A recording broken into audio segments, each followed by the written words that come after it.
Sigmund Freud and dreams. In 1900, a contribution by Sigmund Freud was the interpretation of dreams. This book revolutionized the study of dreams forever. He believed everything is motivated by unconscious process at some level. In a civilized society, we do have impulses and urges which cannot be expressed. These kind of impulses and urges do come out in the form of disguised forms. One of the very important disguised forms is dreams, according to Sigmund Freud. Dreams, according to Sigmund Freud, is royal road to the unconscious. He believed the language used in dreams are very symbolic and cryptic, so basically very indirect in nature rather than being very direct. Superego and ego components can work as censor and protector. While we are awake, they do work more efficiently in curbing the unwarranted urges or instincts. The defenses are low during sleep. This gives the chance for dreams to be more vivid in nature and more amount of exposure to urges and instincts to happen in dreams. There are two main dream contents. One is the manifest content, where the dreamer is aware of it and it is nonsensical and bizarre. The other one is the latent content. The latent content is one the dreamer is not aware about. The content is symbolic and cryptic in nature. It is this latent content which is focused in dream interpretation by psychoanalysts. So when a question is asked to you about what component of the dream content is focused on in dream interpretation, the answer should be the latent content component of the dreams.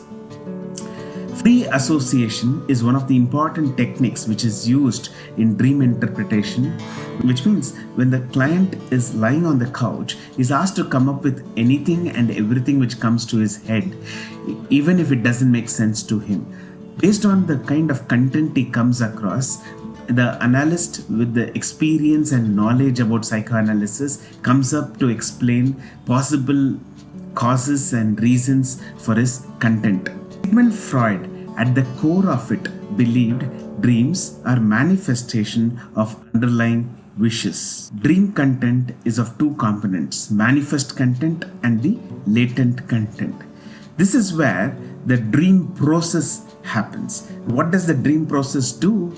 Dream process basically distorts the latent content and makes it more palatable or acceptable and gets expressed in the form of manifest content.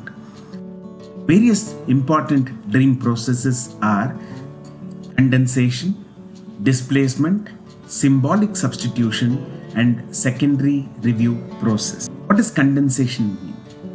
Now, we have different urges or instincts. Now, these kind of things need not be independently shown in dreams. They can get condensed and mixed together and expressed as one single urge. That is the process of condensation.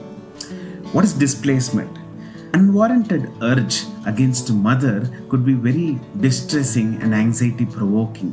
In that kind of a scenario, the dream substitutes mother for a strange woman with similar physical characteristics of color, sight, and those things, by which the kind of content is more palatable and acceptable. This is called as the displacement process, where the mother could be changed into a strange woman in the dream.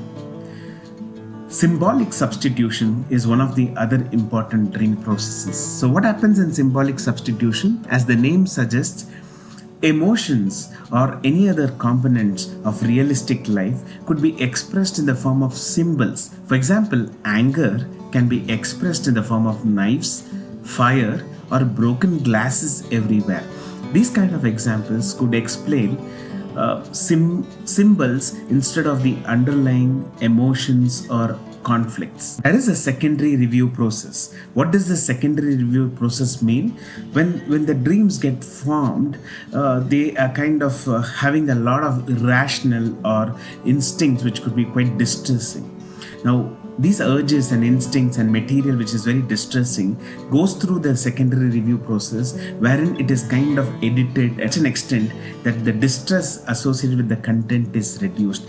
This kind of changing process is called as secondary review process. You can divide the dream process into two important things: the primary process, the secondary process.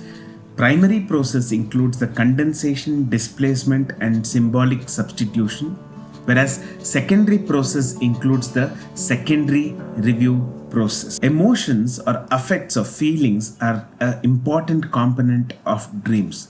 Emotions and feelings sometimes in dreams can be diluted. For example, extreme anger against somebody in realistic world in dreams could be shown as just mere frustration. That is dilution process.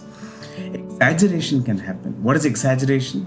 Mild frustration in realistic world could lead to a dream wherein you are kind of extremely angry and violent or murderous against that individual in the dream. It is exaggeration process. You can have opposite emotions being expressed. For example, in realistic world you have love towards a person. In dream you could show hatred, whereas in realistic world if there is hatred, in dream you might be ending up showing love and care. Processing of information is important. Now in dreams a lot of times emotions get processed into similar emotions or some things which are very different, thereby the content of the dream is more acceptable. Talking about emotions and its presence in dreams, it is important to remember two terms. One of them is called as anxiety dream. An anxiety dream is a dream process wherein the secondary review process or the secondary process did not work very efficiently. Because it did not work very efficiently, what happens in these scenarios is you still have a lot of content which could be anxiety provoking. That is why it is called as anxiety dream. In the similar terms, there is another term called as punishment dream. Now, earlier I did mention to you that Sigmund Freud believed dreams to be an important way of expressing unfulfilled desires and interests. This punishment dream is kind of opposite to it.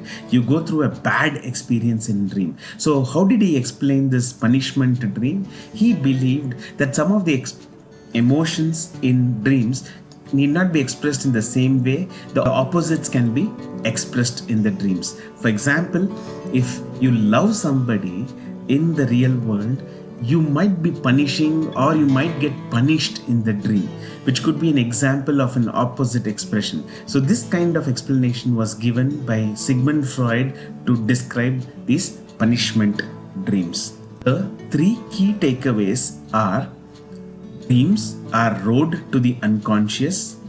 There are two types of content, manifest and the latent content.